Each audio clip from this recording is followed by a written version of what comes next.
Our next guest just published a very extensive 4-part analysis on how AI will reshape consumer brands. Diana Melencio is a general partner over at XRC Ventures, who, of course, deals with small startups looking to make it big. And Diana, I was really captivated by this. I'm not building a startup myself, but it was very informative. And I really did seize on this idea of something you talked about, which was effectively the idea of paying a lot more attention to revenue per employee, particularly as you scale up. The idea that you don't need to go out, like in the old days when you started to raise capital, the first thing you would go out is basically just hire a bunch of people. You deal primarily with consumer product companies. What exactly are you advising them, or what, more importantly, what are you looking for that tells you this is a company that's doing it right? Yeah, I think we look to strategics in the area that are best in class. Church and Dwight famously puts in their financial reporting revenue per employee, 1.3 million is a best in class benchmark. And we would argue that where AI is today, AI native consumer brands can get to 2 to 3 times that efficiency, and that's only going to increase as these AI technologies get better. Where you used to, need a team of 5 or 6 customer service employees can now be serviced with 1 or fewer employees that used to require teams. And so what we look for from the technology side, at least, is the ability to automate manual processes. That still requires human judgment. It just means a shift from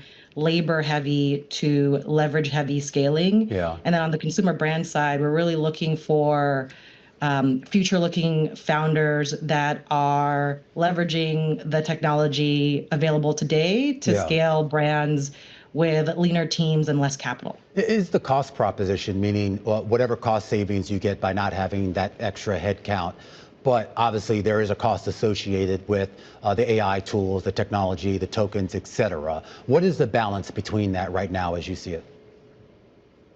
Yeah, I think the balance is still hiring humans to make judgment calls. AI can't replace taste, but they can replace things like manually responding to customer service comments on your Instagram page, on your Facebook page. We invested in a business called Nectar Social that does that at scale. It learns your brand voice and in real time responds to customers in your brand voice, routes customer issues, and even provides, customer insight layers that they can provide to the brand. So when we talk about sort of this next wave of consumer brands that might come out, is the idea also, in addition to actually being lean internally, how does that sort of look outwardly facing to, the potential buyers of their products here? Does it change the dynamics and, more importantly, the relationship that they would have with those customers?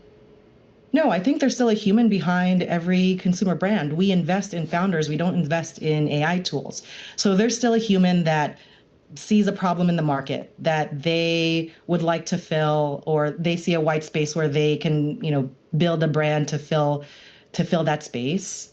And that doesn't come with just ideating on Claude. That comes usually from a real human need that they have identified, and they personally have a connection with the customers to build a brand that speaks directly to them, specifically because they're often the people that felt the pain.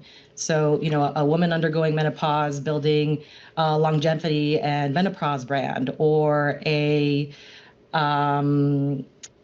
someone that's taking GLP-1s and realizing that they have nutrient gaps. Like, I think that still requires a certain human level of identifying the problem and then having the onus to provide a solution or create a solution.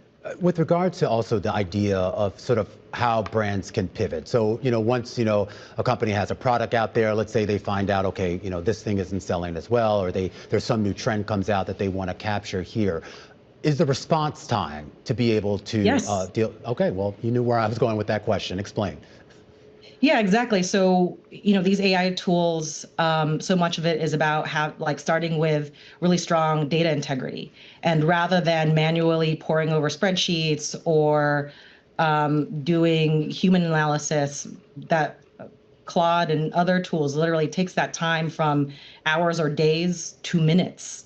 And so you can come to a meeting fully informed, ready to make a decision versus discussing the problem and trying to get to the root of the problem by talking to multiple stakeholders in the organization. It surfaces that issue for you. I'm one of the most powerful sort of uses of AI is reporting and surfacing anomalies.